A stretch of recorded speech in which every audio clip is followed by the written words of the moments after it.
Assalamualaikum bondura. Today we are going to learn most important things, that is passive active voice. How to make sentences with active voice.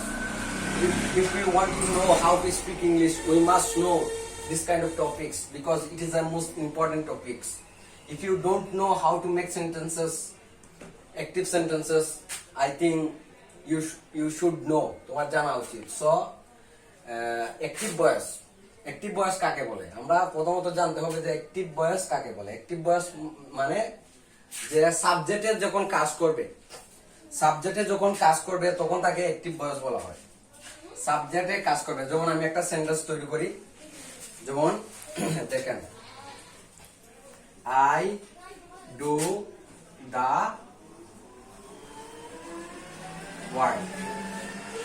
এটা I do the work, আমি কাজ করি, এটা হলো একটা active voice. আমরা যদি ইংলিশে প্রপারলি কথা বলতে চাই, সাথে কিন্তু আমরা প্যাসিভ ভয়েসটাও শিখতে হবে।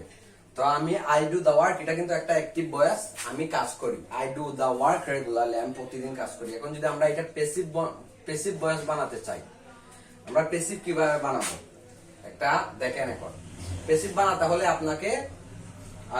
বানাতে হলে কিন্তু আপনার অনেক রুলস আছে, যেগুলো জানলে আপনি হয়তো ভয় পেয়ে যাবেন। ভয় পাইলে কিন্তু আপনি প্যাসিভ বানাবেন না।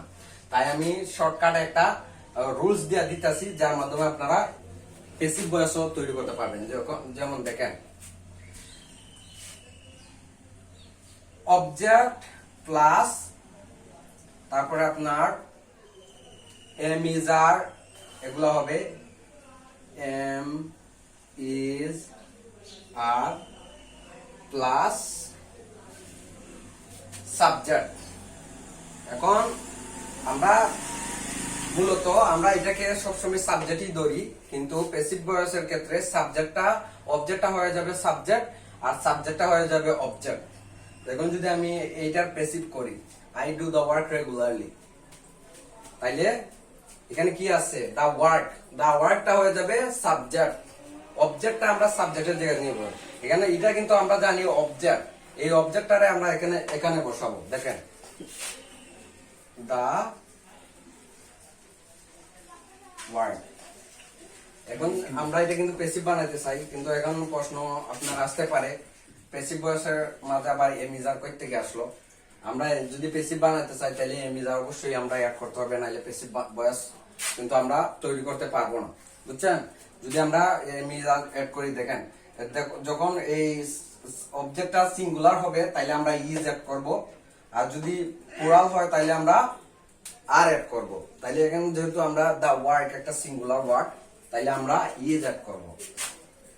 দা ওয়ার্ক ইজ, আর এটার সাথে আরেকটা আছে আপনার সাবজেক্টটা আপনার লাস্ট হবে, এটা হলো বি3 প্লাস সাবজেক্ট।